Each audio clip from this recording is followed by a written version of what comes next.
we go. Hey, babies, it's Mother Love coming to you live and in living color. Oh, we are really in living color. And Mr. Kennedy, this fine guy sitting next to me, is here. And we got, well, man, has this been like a bat crap crazy week? Okay, so they had the National Association of Black Journalists in Chicago, where the 45th came in, and we'll get and all of that craziness. And he can't handle being around smart women, let alone smart Black women or women, period, that can outthink him on a bad day with cramps. So what did you think of his conversation with the National Association of Black Journalists? Well, it accomplished two things. Oh, it did accomplish something. Okay. Well, one it accomplished is that anybody who's running for president should come before the conference to give their views about what they feel they can or cannot do for the country. It would be a disjustice to Black people to say, no, just have somebody to skip. We don't even need to hear what they have to say. But part of not hearing is not knowing. And not knowing is detrimental to you and your well-being. If you don't know something, how can you prepare for something that you don't even know anything about? If you didn't hear the former president talk about jobs that were going to be taken. Oh, Black jobs. I didn't know there was Black jobs. Okay. Oh, that would trip me out. Okay, well, now, if we're talking about the people who coming across the border, most of them get jobs in the fields. So are those Black jobs? No, jobs in the field are Black jobs. Is that what he's equating that to? Or is that like telling you he gonna send you back in time to where you were sharecroppers? Okay, wait a minute. Think of our ancestors. Some of them were sharecroppers. Some of them were slaves. I get all of that. So is that a reference to going back to that when he said taking your jobs? Because a lot of different ways to analyze that. He said taking your job. He called them Black jobs. Okay, I didn't understand what he meant with Black jobs. Though. So are we relegated to being field workers? Okay. Are we all regulated to just have a menial job or doing whatever we can do with the ground and the roots, which we absolutely need. Don't get me wrong. We need people that can go out there and plow the fields and plant the crops and harvest the crops and get them to market and be farmers. I was watching this piece on the news, but that's not what he was referring to. No, he was okay. What was he referring to? Okay, and his what he called mansplaining. I mean, you didn't listen. I mean, listen to the whole conversation, and that's what I did listen to it. Okay, and what he was saying that if people didn't get, he was telling you that maybe these are the jobs that Black folks should be. Is somebody picking in the fields?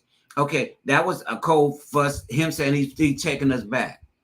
The gains that Black people have made in this country have gone too far.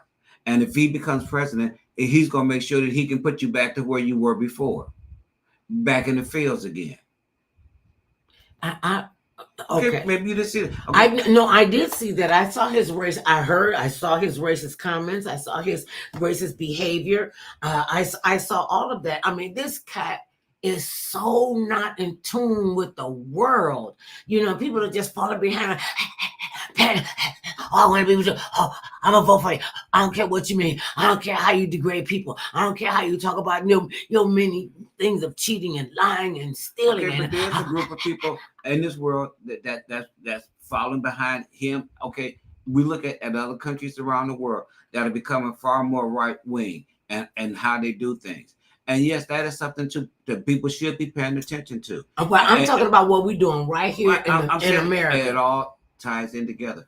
We're on one planet. We're not on two different planets. One planet. What happens in America can also happen someplace else in the world. Well, it is. We see it. And that's why we if you don't talk about it, as if to say you're ignoring it. Ignoring it. And we're not ignoring it. That is one of the things that is going on in this world right now. Is that the people who believe like in Hitler and Stalin are trying to say, well, here's our chance again to rise up again. You don't have to agree, but we have to know that that's what they're trying to do. We had a former president that had beside his bedside a copy of Mein Kampf, and if you read it, you can see what Hitler had Adolf Hitler said, Yeah. okay, we could do what the Americans are doing with black people. We could do that with Jewish people over here because we know who they are, what they look like, and what they have. And they shouldn't have all of this. They shouldn't be this prosperous. They're taking all of our jobs away and they must be exterminated. Same thing about the transatlantic slave trade. They want to get us off the continent. And wait a minute, just so you all know, look it up. You can Google it. Slavery did not start in America. Slavery started in America on a fluke because a pirate ship the pirates had taken this ship and didn't know where they were going and ended it up in down the coast. And they said, well, we got 30 people on here, manpower. They all chained together. I don't know what we're gonna do with them. You can have them too. Look up your history, 1619. Just look up your history. Know where you come from so you can have a some kind of a roadmap to where you want to go. And here he is. He's sitting up here out, and he never says, I'm the president for all of the United States. He never says that. Everybody was jumping up and down on President Obama, two-term President Obama, saying, oh, he didn't do enough for black people. He didn't do enough for this. He was the president of the United States of America. He wasn't the president of Black America, the president of White America, Asian America, or whatever. Well, he was president of all of them. Of all of them. Well, that's what I'm saying. Well. He wanted to go, like, okay, I'm the president over here in this section, and these my people over here. Even though some of y'all don't even think I was born in America, and I forgot. I guess y'all forgot y'all history, because Hawaii is an American state. It is one of the United States of America.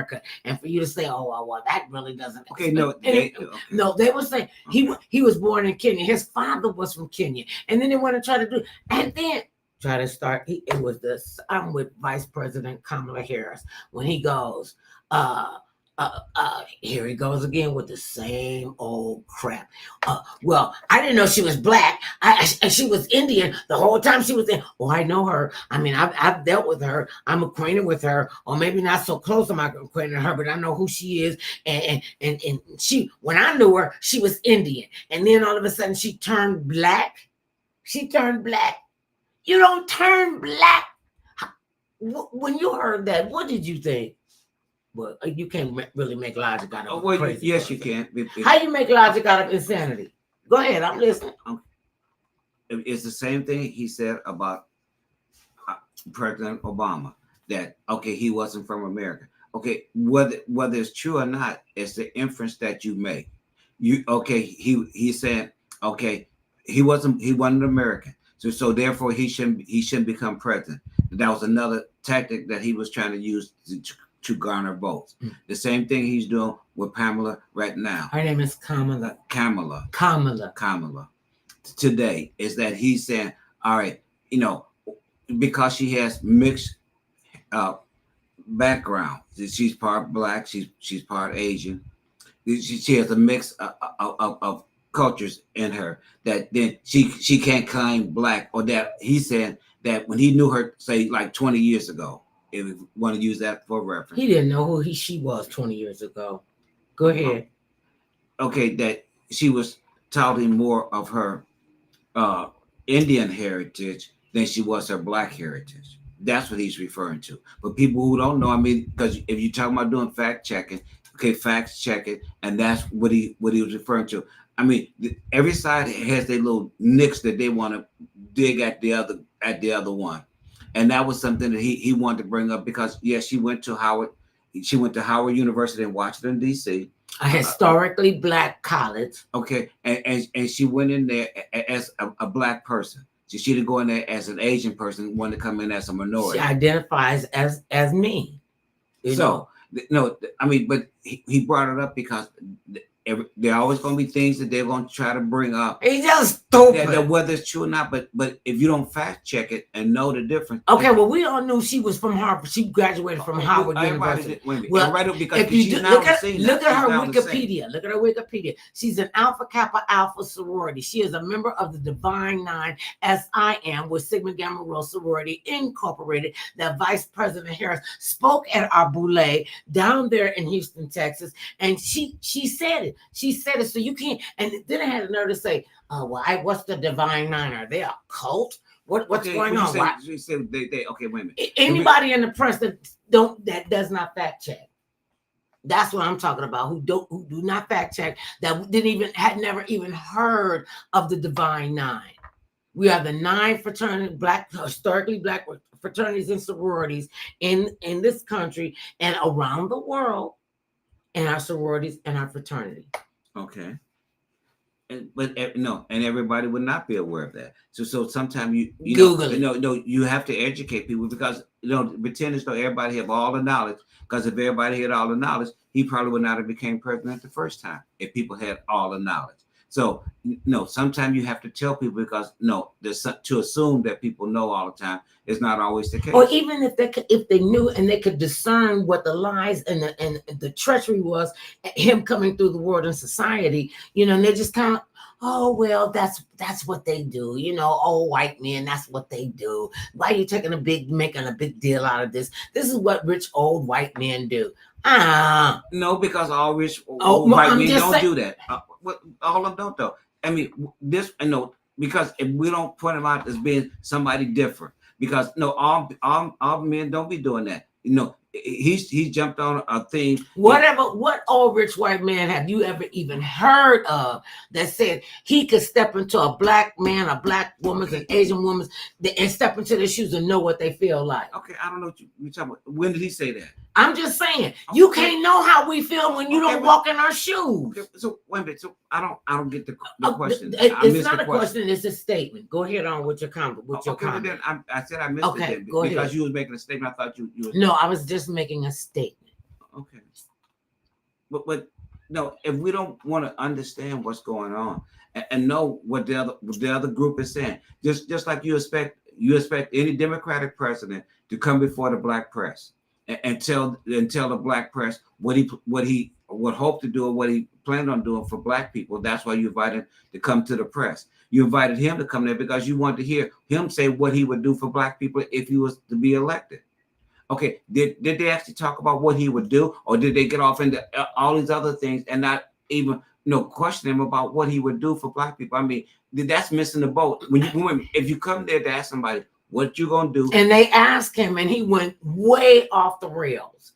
He started talking about the equipment wasn't working. Everybody was 35 minutes late. He had to wait. I can't believe you asked me something that you were just so rude and nasty and mean to me. You didn't even say hello, how you doing, anything like that. And so when she sat there and Rachel asked him point blank, what was he going to do for African Americans and why would they give him their vote?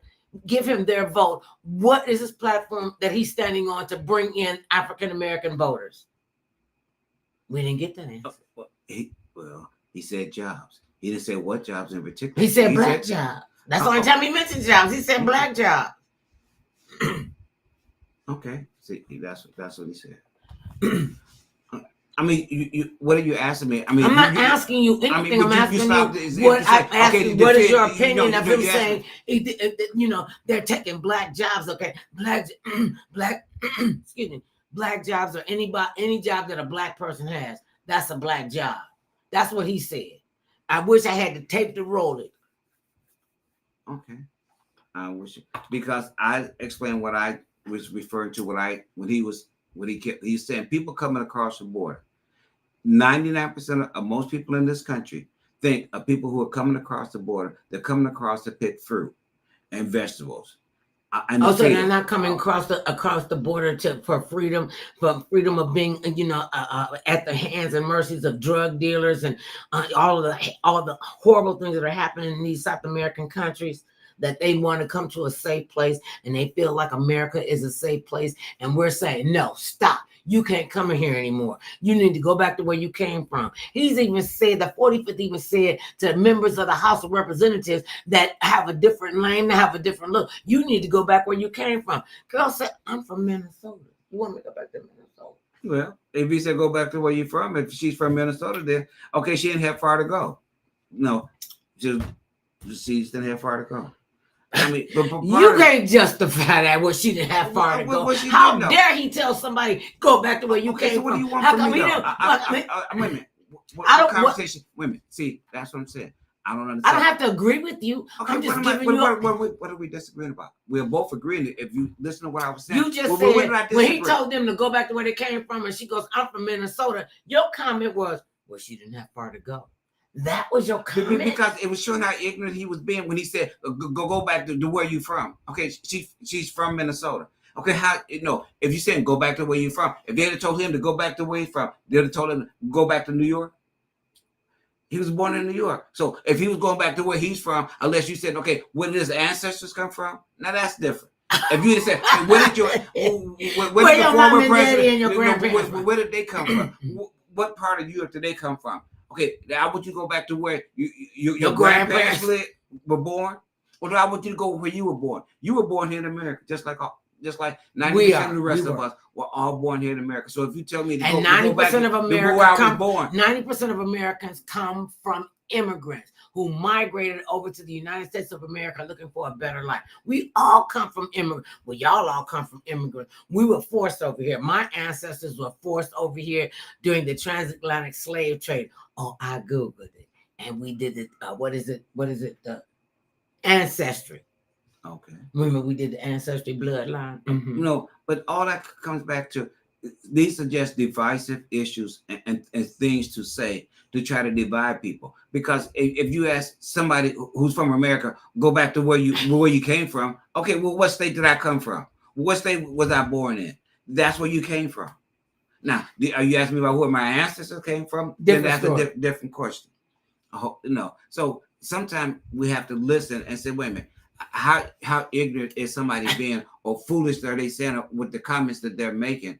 When common sense says, okay, even the ones that he was upset about, the ones that he's upset about that are coming from the southern hemisphere up here. Okay, how much is America trying to do to stem them from coming? What are we trying to do in their countries to help to stabilize their countries so they won't? They send them guns and they allow them to bring drugs over here. Okay, and I got this. What I want to know. Okay, so wait a minute. How's that helping them to stop coming? Wait a minute. It doesn't. Okay, they're like, okay, we could be drug. Didn't they just capture two of the big drug dealers down there? Two of them. Okay, this is another thing, and people don't really look at this part there when they think about immigrations and people coming over the border. They only think about South America and Ecuador and El Salvador and Mexico and all these other countries. They never talk about how Asian immigrants are coming through Canada to come down. They don't talk about them coming through the East Coast and coming over. And these are, if you want, they're illegal immigrants coming over. They have not followed the protocol to become a United States citizen. They don't talk about that. They do not talk. And it's a pipeline all around. They talk about, people coming in from Texas and Florida and California and all of that. They don't talk about the people that's coming from the north down here. They don't talk about the people that's coming from the east down here. On the rare occasions they mention it, but okay. But they do. That's how I found out it was a rare occasion. On rare occasions they do mention that they're coming from other parts of the country. So other parts of the world into the country. It seems as though we're not just picking on Latin Americans that are coming into this country. No, we will admit that there are other people that are trying to come to this country too, and all of them are not coming here legally. That don't even talk about the Africans that get over here. I said anybody else because they're talking about their focus is on the people who are coming from the South. So if you focus on the people who are coming from the South only, the majority of them are from Latin America. The majority. Yes, they also have seen where Chinese people and other people have come up that route as well. Said, okay, well, look, if it seems that it's easy to come across get into America, I go through the barbed wire. The fact that if they honestly really was concerned about it, they did have a bipartisan bill that they could have passed months ago and would be in law now to even stem even more people coming to this country that are not, for whatever reason, because, we try to label people quickly and say, well, they're coming for this reason only. They're coming for a myriad of reasons they're trying to get here. And if we start putting a Seems label like on them, safety is one of the big issues. Wait a minute, minute. I got a question because we have not heard any more about the children who have been separated from their families that we saw them during his administration. A lot of them are still separated. You know, they're still separated. They don't even know where their parents are. They don't know where their brothers and sisters are. They don't even probably know where they are. And these are children that you have put in cages like animals, and you give them a piece of tinfoil to sleep up on the concrete floor, and then you expect them to love America. To me, you are literally generating more hatred to the country because look at what you're doing to the children. Because that's what they got to do. Look at what's going on in Iran, over there. Listen to what they're doing. Wait a minute.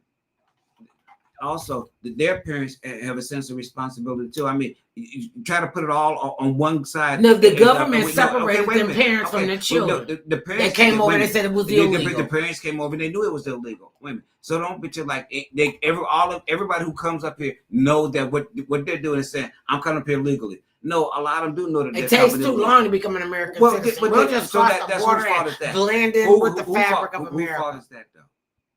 I mean, wait a minute, and there's not one. And the fault of the United States for not helping these South American countries with the rampage of drug dealing and murders and killing the police and political animosity. You know, that show who's in control. So they want to get away from that. They want to get away from all the drug dealing and the murders and the torture and all the crazy stuff that we hear coming out from from these drug cartels. Wouldn't it be better served if United States, because we aid everybody, look it up online.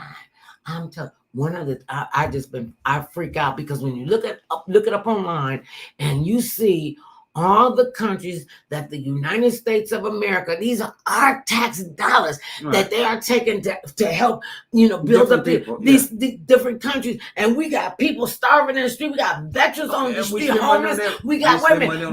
We got bad mental health issues with people out here on the street. Charity begins at home and spreads abroad. I can't come fix your family until my family is fixed. And the United States is not fixing our families here. But we're going to help everybody else. And I disagree with that because, first of all, you're not going to fix everybody who's out there who's homeless.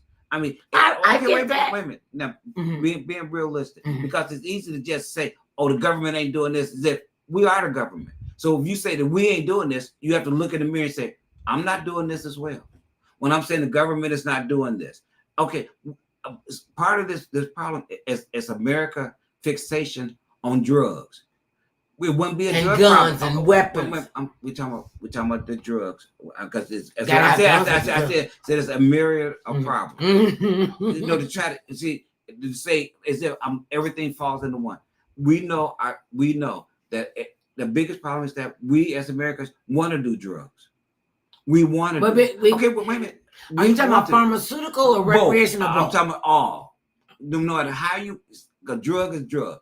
And see, when we try to put a label on it, then you try to say, well, you got good drugs. No, you say you got good drugs over here, and you got bad drugs. And the good drugs, in the middle of the road, your generic drugs. The fact is that's tier one. Tier one are the good drugs. And then you got a tier two. Those are the ones that you kind of be, generic. But it's not the fact that we like drugs, and whatever form you want to put it in, we like drugs. And part of the problem is that if that's part of our makeup as a society,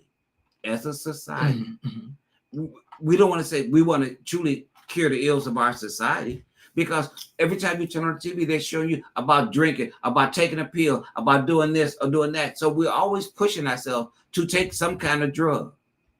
Wait, and so we psyching ourselves in and say, there's a cure to any ailment I got with some kind of pill. Okay, so in that vein, or salve, you can splash the injection. You can take some of this stuff, and it's for one thing, but you could lose a lot of weight on this. Okay, so just isn't that okay? This could be a conspiracy theory in my little tiny brain. Okay, so. When you have kids, and when we were children, we had to get inoculated with the measles, mumps, rubella vaccine. We got inoculated for polio and measles, mumps, and dumps, and all this other kind of stuff. I remember our family being quarantined twice.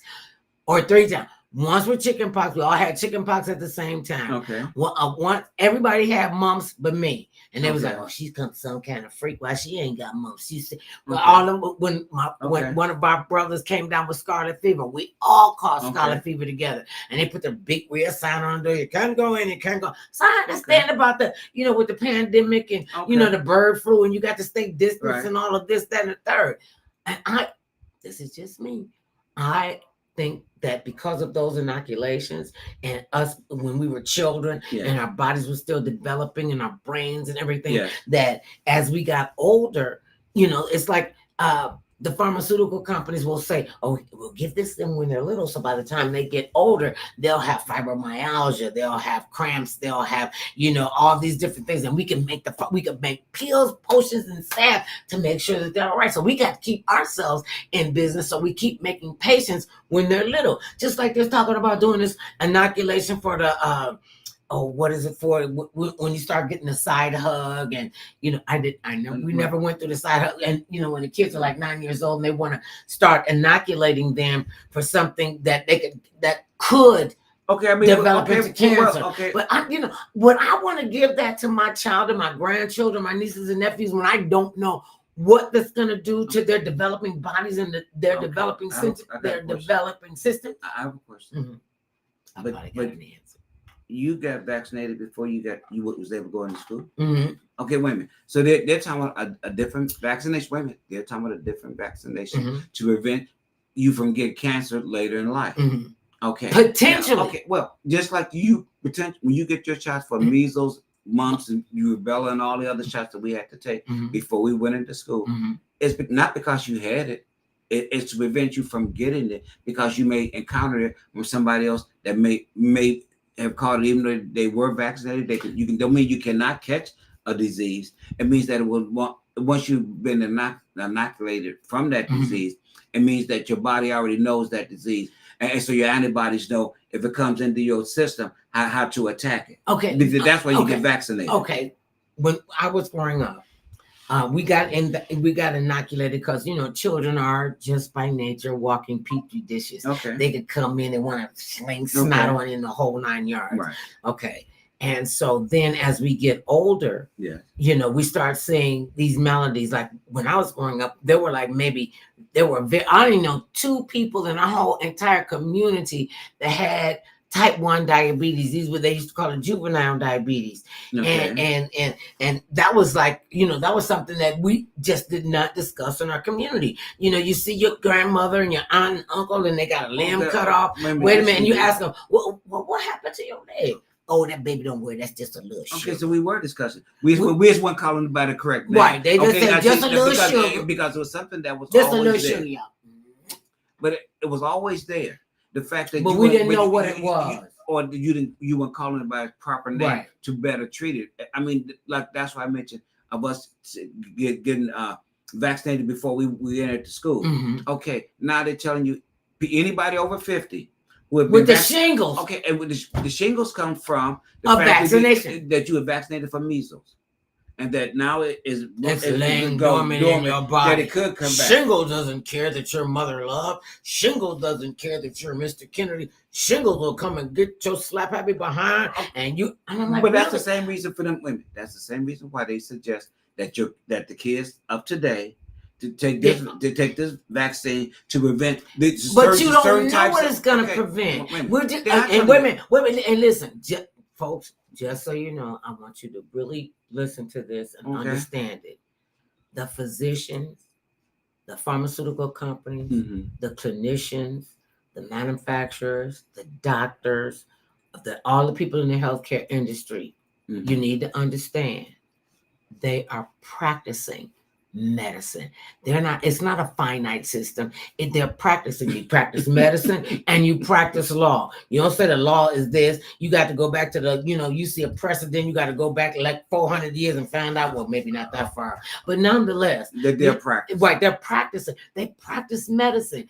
People got to stop thinking. But wait a minute, people got to really stop thinking that You cannot take care of your body properly. And then when something happens to you, you run into the hospital, you went to the emergency room and say, oh, Lord, I can't breathe. Oh, I can't breathe. Oh, I feel like I'm going to suffocate. And the doctor, didn't we tell you like 20 years ago that you need to quit smoking? Didn't we tell you, oh, they're going to cut off my leg. Wait, they're going to cut off my leg. They're going to cut off my leg. Didn't we tell you that you had to take care of yourself and be mindful of the condition that you have? And a lot of people, and I know what I'm talking about because there are days when I just don't want to be a person dealing with diabetes. I just don't want to do that. I don't want to hear it out. And this is my life. It's no life, but it's my life.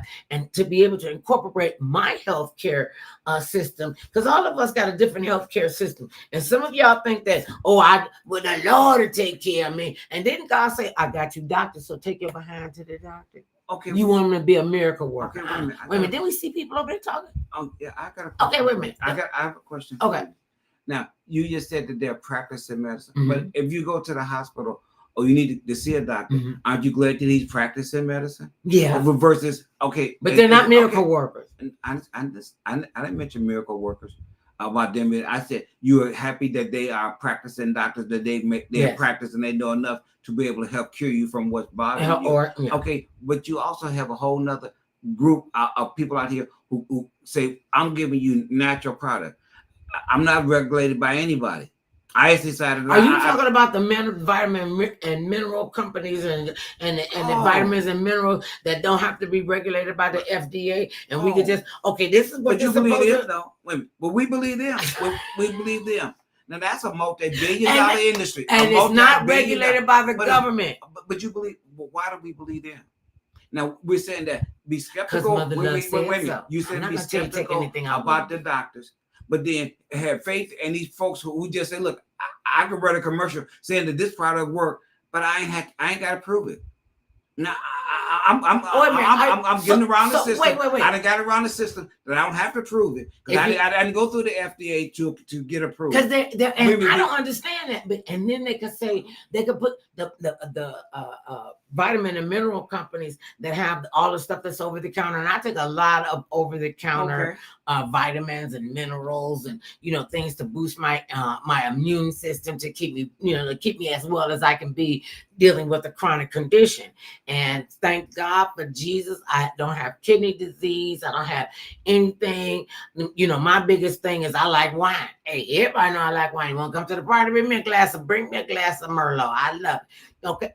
And that's incorporated into my life. And so I don't eat cakes and I don't eat pies and I don't eat cookies. I save all of my empty calories.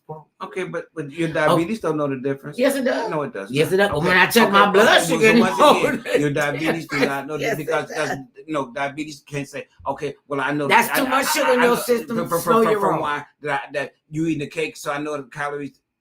Your system does not know that. I mean, unfortunately, your system knows that everything you eat will convert, and it will convert into some kind of sugar. So why get lactose, the knowledge? fructose. So why do you get the knowledge? To know, women, that if you're dealing with a particular situation, that there are things that you can and cannot do because of these conditions. If there's no reason to even want to know, if you're saying, okay, well, I can ignore what I know because it doesn't fit, what I want to do. I mean, people ignore things all the time. And then when things happen, we say, well, why didn't they do this? Didn't they know better? Well, a lot of times we know better, we choose not to do better. And we choose not to do better. When I started on my weight loss journey many years ago, and I come from a family of 4-figure people. And I was never, ever I was never not uncomfortable in my skin. Our mother used to tell us, and my mother would go out and walk out that door like she had $1 million in her pocketbook, and she looked like she had $1 million in her pocketbook. They respected her so much that she even had her own personal parking space up on the stoop. And they would tell people, "No, you can't park up on that stoop. That's her stoop. Get off the stoop. Get off." And so she would always have some place to park. Okay. And she said, "Listen, baby, we big girls. They could see us from a long way off. So since they can see you from a long way, I'll make sure you looking good walking toward them all the way. And then you could walk past them. look like you, act like you, treat yourself like you belong in the room, that you have a seat at the table. And I used to didn't know what that meant until I started, became that older and what have you. And perception is a lot. And people, listen, listen, I didn't know we was poor till I was 16. And I had been working for 2 years. I'm like, what do you mean we're poor? You're not going to help me get a car. She's like, well, you better get another job. And it was the way she conducted herself as a mother, as a professional. She made sure that, and I have to say, Mama, thank you so much. You were always and you continue to be a positive role model in our lives and in my life. And I know it's just me and my sister left of your children, and we love you so much to this till I'm dead. Probably when I get there, I'm gonna see you and love you even more. And that poured into me how I need to think of myself. Am I important enough to take care of myself and my health? And the doctor says, okay, well, mother love, this is what you got going on. Okay, you got type 2 diabetes and we need to, work on it. And I remember my doctor, hey, Joe, he said to me, listen, I know you make your living being a big girl, but if you don't get this weight off of you, longevity doesn't run in your family. And that was the one that just stuck out. Like it was like a big giant sonic boom around me. Longevity doesn't run in your family, so you got to take care of your health. You got to take care of your mental health, your physical health, your spiritual health. You got to make that decision. Your PhD, your personal health decision. And once I got that, I was like, okay, I can make sure I control this. It's been 20-something years, 111 pounds later. Okay, I got the last 6 pounds that just will not go. It won't go on my head. It won't go on my butt. It don't go on my arm. And he said, you're gonna have, and you only have a 5 to 6 pound fluctuation. Are you kidding me? Most of the people that do what you do, they gain all the way back when you stop following the protocol and don't change your lifestyle and your mentality. That would tell me that the program is not that good. If you're saying 90% of the people who do it end up failing, then that's not a success. No, they don't follow the protocol. There's a certain protocol that I'm sorry. But it sounds like you're constantly like you bam, while the show's going along. Okay, my bad. I'm beating on the desk. All right. I can't animate. Okay. It's not a bad program. And they give you specificity on what you need to do because you have to go through the process. And it is a process and it is arduous. And nobody ever said it was going to be easy.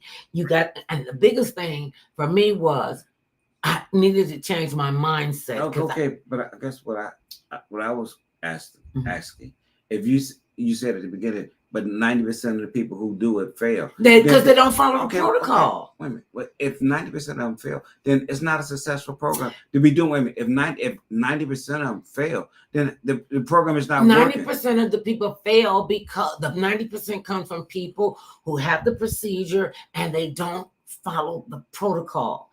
That's okay. It's like okay. Let me get a reference. Okay. Wait a minute. Okay. It's like a kid. You're like 13 years old. Okay. And you out there and you like to run and jump and play and something happens and they find something on you and you get sick and your parents take you to the doctor and they tell you got bone cancer in your leg. Okay. Now we could treat it or we could cut it off and to keep it from spreading through your body.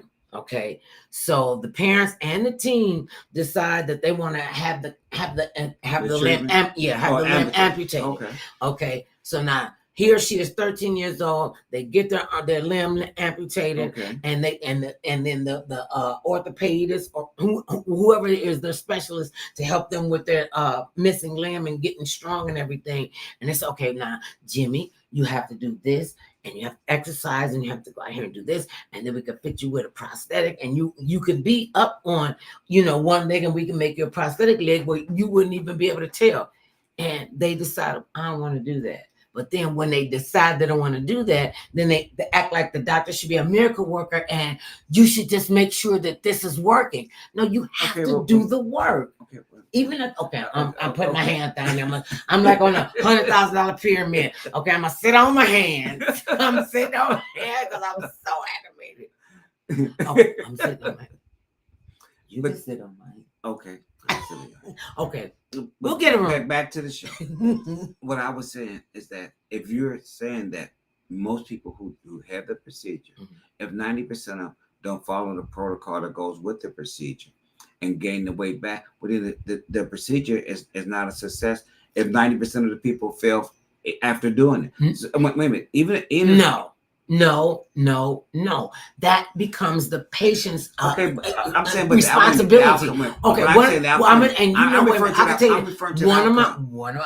referring to the outcome. Okay. One of my very dear friends, God rest her soul, she was I'm gonna do this. She was like 420 pounds. Okay. And she said, okay, I'm gonna do it, mother love, I'm gonna do it. Okay. And she went through the procedure and everything, and she lost a tremendous amount of weight. I'm gonna say she had to be because she was taller than you, and you're what, 5'11", 6 feet? Okay, she was like maybe 6'2", and she was still carrying a lot of weight on her body. She has the procedure, and she loses all the weight, and we go over and visit her because she started getting sick. And I went over, I'm like, honey, what's the matter? Getting up in her bedroom, and she don't have every damn candy wrapper all around her. The kids had wastebasket of candy wrappers all around her. And I said, what are you doing? What are you doing? She said, well, I done lost all this weight, so now I can eat as much candy and chocolate as I want to.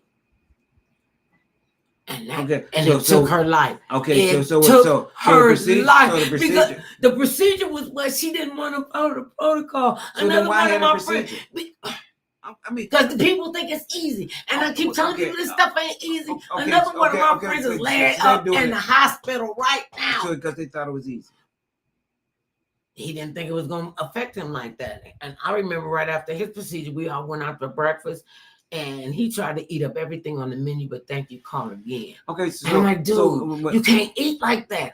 You can't eat that fast. If I recall, they did have y'all to go and talk to people who helped you to mentally prepare for the change. Yeah, I did. And they didn't do that. Neither one of them did. But I don't need to talk to no psychologist, no psychiatrist. Tell me about what my life gonna be like afterward. Well, then, is that on the procedure and the doctor? That's on the patient. Or the patient. That's on the patient. So then it's a protocol. But if wait a minute. You can't be an engineer, go out there being an engineer. You have no idea what engineering even means. Okay, but if you allow somebody to do it, then what happens? What? Build something? Okay. You allow somebody to have that procedure, and then you said, okay, well, they mentally was not ready. Wait a minute, to have that procedure because they mentally had not said, okay, I'm going to change what I've been doing, because part of this change is that I got to learn how to eat a whole lot less, a tremendous amount less than I originally started with. And I think one of my behaviors. And did that change? One of my behaviors I had before I had the procedure, because I've always been a slow eater. Okay. And I take my time, and they used to sit around the table like, oh, she ain't gonna eat that piece of chicken. I turn around, it's a bone. Or she ain't gonna eat the rest of that pork chop. I'm gonna eat that. And so, because I ate so slow, I'd be the last one up from the table, and we had to be members of the Clean Plate Club. You had to eat all the food on your plate. Okay. And your plate should be clean. And I just couldn't eat that fast. I've never been able to eat that fast. And so that was a really big psychological help and a physical help for me, because I didn't eat fast anyway. And I could really tell what they saying. Fuck alert, what's up, E-Groove Old School Music? She said Boosie came out with a song called Pure Perfection today with Phantasma. Oh God, Phantasma. It is off the hook. Okay. Well, another one said, I'm a chocoholic, but I'm not going out like Lucy and Jorge. They did too much. Shut up. Well, I mean, but that's he said, I would love to eat chocolate for the rest of my life, just more slowly. Right, because that's part of how we as human beings have to change how we do things. And I had to learn how to cook differently. I had to learn even to eat slower than I was already naturally doing. And my biggest reason for gaining weight, it wasn't because I was eating the wrong stuff. I just ate at the wrong time. Okay, I am an emotional eater. I mean, I knew that. I didn't really know that till I went to my psychologist and she sat down and broke it down to me. Mm-hmm. And when I went to the therapist, and both of them said pretty much that was the psychiatrist, and both of them said pretty much the same thing. You're an emotional eater. And I was like, okay. What's that mean? And when I'm happy, I eat. When I'm sad, I eat. When I'm mad, I eat. It depends on what my mood is of what I'm gonna eat. And so I mean, one of my biggest downfalls is potato chips. Do they know we're doing a live radio program? Okay, it's potato chip, and he turned into the potato chip. No. He eats up all the potato chips. Oh no! And so then I always go, okay, I'm gonna find something to eat that he doesn't like, and I figure, I have to be mindful of what I'm eating. I said, I'm gonna start eating mindful. Being mindful, you're looking for something that I won't eat that you want to eat. It didn't work. I thought we were supposed to be sharing. Oh no! But it's on a part-time share. No, it's not a full-time share. No, I mean, it's a part-time because you're looking. You just said you're looking for things that I want to eat. Wait a minute, I'm gonna eat what I'm gonna eat. He has a very limited palate. People don't even think, and I thought down. All the stuff that he doesn't eat, all the stuff that I like, and so I have sometimes I'm like, you know what? I'm just not gonna cook 2 meals. You need to learn how to eat this. So I've learned how to modify my cooking. Okay. I mean, he's one of the only men I have ever known in my life that does not want to eat fried chicken. I made a bad. Turn in my card. Yeah, you turn in your black card. Turn in the card. I'm turning in your card. And so I bake. He'll eat most of the stuff. He won't eat shrimp because he thinks it raises his cholesterol. And I think I know. No. So why I go to the doctor and had to do a blood panel workup on you, and then they tell you, okay, this is what the numbers say, and then when you hear the numbers, 3 points. And then when you hear the numbers, say, well, okay, we want to disregard those numbers because it doesn't fit and what I want to do. Why go then? Well, you have to modify. Wait a minute, just like when you went to the doctor for your situation, and they said, okay, because you have type 2 diabetes, you need to make changes. Right. To be all right. And I've done that. I go to the doctor, and the doctor says to me, okay, you have a clean bill of health. The only area that we see is that your cholesterol is high. Okay, should I ignore that and say, okay, well, doctor, you might have just told me that everything I was doing is wrong because you said my cholesterol was high. The rest of the report came back great. But because you mentioned the cholesterol, then I should just say that you don't really have my best interest at heart. But honey, baby, if you're gonna tell the story, well, that is wait a minute, no. Tell the rest of the story. Tell the rest of the story was, well, Mr. Kennedy, your cholesterol is slightly high. If it's supposed to be a 198, that's good. Yours was 203, 98, 99, 100, 101, 100, 200. 5 points. Do you know how many people that show age men, black men, that would love to have that? And so because of that, and this happens I modify your eating habits. I learned how to use my air fryer. Oh my God, I didn't even know I had an air fryer. So I'm using the air fryer. You don't want to eat eggs. I can't eat beef. We don't eat beef and pork, so we got to get our protein from someplace. Once again, I never said that you couldn't keep eating eggs. Wait a minute. You didn't want to keep it. Well, why do I look like that? Do I look like the short order cook? Yes, he does. He think I'm the short order cook. Short order, long order, whichever order you want to make it. I live with this guy. If you need to make changes, then you need to make changes. I have made changes. Wait a minute. Okay, wait. Just like women, just like we made changes when you became a diabetic. We made changes. Wait a minute. I didn't sit back and tell you, okay, that you got diabetes. I ain't got diabetes, so I don't want to make no changes. Don't ask me about making any kind of change because I don't have diabetes. You have diabetes. What did I tell you? That we're gonna eat like you eat. Need to eat, not just like you eat, like you need to eat based on your condition, so that your condition does not get worse. And God forbid that I won't even come down with that because I modified now my eating habits as well. So I didn't say, oh no, this is on you. Eating habits.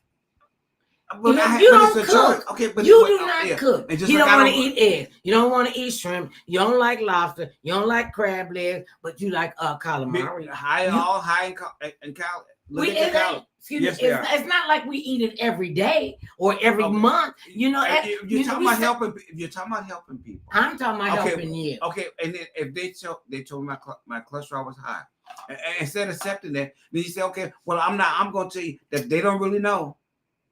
I know better than them, so why do I even bother to go he there? thinks he's Dr. Kennedy already. You always trying to diagnose me, and I tell you, and you don't do as much. If you did 1/10 of the research that I do when I'm sitting here on this EC, electronic crack. If I did as much, then I would know about what? You would learn the importance of being able to cook for yourself. I told him, I said, so what's going to happen when I leave the planet and you still here? If you don't learn how to cook, what you going to do? What was your comment? As long as McDonald's is still in business, I will survive. You asked me what did I say? I said, and so that'll shut your arteries down way quicker than I can. Fast food. And this is another thing. Well, you know what? No, listen. Okay. I'm just gonna tell y'all the truth. Let me just tell y'all the truth about this. There'll be enough money left. He's a sugar junkie. He asked me, he said, "Oh, we need to get off of white sugar." Okay, I said, "Okay," and we do. Okay, and you also like my cakes because you want to eat all that processed food with them cookies. You do. You eat them cookies at the gas station and you buy them things. And I'm like, honey, I'll make that for you. Let me make your cakes. Let me make your cookies. Let me make your pie. I make them. I don't eat sweets. I told you what my sweet thing. Okay, but you. That's a good question. This guy will eat a whole plate of dinner. Vegetables, carbs, the protein, and he have a piece of cake on the plate. He could eat a piece of cake. Okay, now you made the eggs. Who made the cake? Okay, one store-bought cake. So now since you're talking about me eating junk, women, did I eat? You don't eat cake? No, you don't eat junk cake here. All that. So then you made the cake. So I suggest we can control women. Ingredients are ingredients. Okay, you can't control the ingredients. Honey, listen. Yes, you can. Okay, and you do not cook. This cat, you don't even understand them. Yes, no, you do not. What you tell me when we met? I don't need to learn how to cook. My mom and my sisters cook for me. If you ain't gonna cook for me, we gonna have a problem. Well, that was the truth. I wouldn't lie. So I just started off lying and said, "Oh, well, look, we gonna ease into this." No, I told you the truth from the beginning. Yeah, you did. I'm not a cook, and I'm not. But he wouldn't tell me how to cook. He said to me, "This was crazy." Wait a minute, no, and you were just crazy beyond crazy. He asked me one day, I really want to try to, get us to come off of refined white sugar. Yeah. Okay, but I keep the grain sugar, brown sugar. Only time I use white sugar is when I'm baking a cake. And so wait a minute. So the cake recipe, you cannot make a cake without sugar. What? You can't because it's bread. What does the sugar do? Wait a minute. Excuse me. Okay, I'm not going to explain to you the chemical makeup, the chemistry of baking a cake. You cannot bake a cake without sugar. You can't make it without butter. You can't bake it without baking soda, baking powder, eggs. You can't leave out a flour. You can't leave out a major vanilla. You cannot leave out a major ingredient and think it's going to be cake. Okay, wait a minute. I have a question. Stop. If you use more vanilla and less sugar. No, honey. Vanilla is a flavor. It is not. Okay, but flavor is what you eat, though, right? The flavor is sweetie. Sweetie, okay. Listen. Okay. It's not what you eat. All right. I'm mistaken. I'm mistaken. Yes. I'm mistaken. Yes. I'm mistaken. Yes. It's not the flavor. Because I think the flavor you only put a teaspoon of vanilla flavor, a teaspoon of vanilla of lemon extract. Why? You need to, because that's how you bake a cake. That's what's called a recipe. You follow the recipe. You follow the instructions. You don't modify it. You don't modify it. I'm just asking. You don't modify stuff? I modify it because I use raw sugar. I modify it because I use brown sugar. Hey, he can't even tell the damn difference. So you can't tell me. You can't tell. There's really no reason to use white sugar. It says if I can't tell the difference, you can use brown sugar. I can tell the difference. I can tell the difference. Because the density is different. I am not going to sit here and debate with this man who cannot cook. He ain't baked nothing ever. I didn't bring it up. I'm just trying to let people know that sometimes when you live with crazy people, you have to go through this. And just so you all know, in any relationship that you're in, there's one person that's a crazy person and one person that takes care of the crazy person. You already know which one I am. And then he want to try to tell me how to bake a cake. I'm like, dude, and this the same guy. The one that takes care of the crazy. Yeah, this the same. I'm telling you, because I'm saying, maybe I won't become crazy. Mm-mm. Is it too late? You like 35 years too late, boo. 35. Well, at least I held off for 35. No, listen. No, he said I'm 35 too late. No, so 35. Actually, I'm a little older than that. So I was good for a while. Okay, so for a while there, I was good. No. And then I just gradually gave in. No. I just gradually went to the dark side. See, now you want to talk about my dark side. We ain't gonna talk about your dark side, because quiet as it's kept, as peaceful and as loving and as charming as I am, I just. I'm calling your name, Jesus. He is a reformed bad boy. You know how the girls, I'm calling your name. You know how the girls, we like the bad boys that can come in. Name. He used to come into the parties. I'm in there holding court on top of a cigarette machine, on top of the pool table, on top of whatever. Well, my hair was higher than everybody else. Oh. And everybody knew when he came in, because the room go, oh, that brother Kennedy. And if they would part like that. For those of you who might remember this, E.F. Hutton. No, not the Red Sea. It ain't that. I don't know why we so silly today. We are just too silly today. We ain't even talking about what I'm trying to talk about. We forgot all about the crazy. See, you said you the lead. I'm supposed to follow. You didn't take it there, so I didn't say nothing because there were other topics. Okay, there are other topics. Okay, I want to talk about the Divine Nine, who I'm a major. We only got 3 minutes. That's all right. I can do it in 3 minutes. Okay, I can tell this story in 2 minutes. Okay, go right ahead. Kamala Harris, VP Kamala Harris, is one of our Divine Nine members. We are a conglomeration of the 9 historically Black fraternities and sororities. She's an AKA, that's short for Alpha Kappa Alpha. I'm an SG Rho, that's short for Sigma Gamma Rho, and Sorority Incorporated. Hey, sorors, I hope y'all having a good time at the Boulay. I know you did. And so we're all in the sisterhood and in the brotherhood. Okay. And one of these crazy people, what's that? Is an AKA? Is that like a cult? Do your homework. Or were they just being smart? No, they didn't know. A lot of people they don't even understand that we even exist. Okay. And so the fact that the 45th came to he was invited and he came. They to invited, the press conference. No, he wasn't invited to the Divine Nine. No. He was invited to the National Association of Black Journalists Conference. Right. Two different meetings. Right. And I'm just saying, she was not able to come because of her schedule. And then he went off about a whole bunch of weird different things and everything, and just really I don't even know how you could make an even bigger fool of yourself than he's made over these past 4, 5, 8 years, that he keep living in the past. He has not one time said what he was going to do for Black people, for women, nothing. Oh no. And the lady asked him, she said, if you get back in the office, are you going to free all them people that were part of the January 6th insurrection? He said, yeah, if they're innocent. She goes, no, they're in jail. They all was found guilty and they're in jail. So you're saying that you would pardon the ones that were found guilty in jail for what they did to the Capitol that cost us $30 million. And since you're so rich and you started this and this is your crap show, shouldn't he have to pay the $30 million to get the Capitol fixed? I mean, people lost their lives. And he claimed, oh, I'm a billionaire. I got all the money in the world. I got all the money in the world. So now what? Well, now what? You said should he have to pay for? No, I mean, he shouldn't have to pay for it. And no, he shouldn't pardon them if he becomes president. Should he go to jail for his 34 felonies that he's okay? He was not women.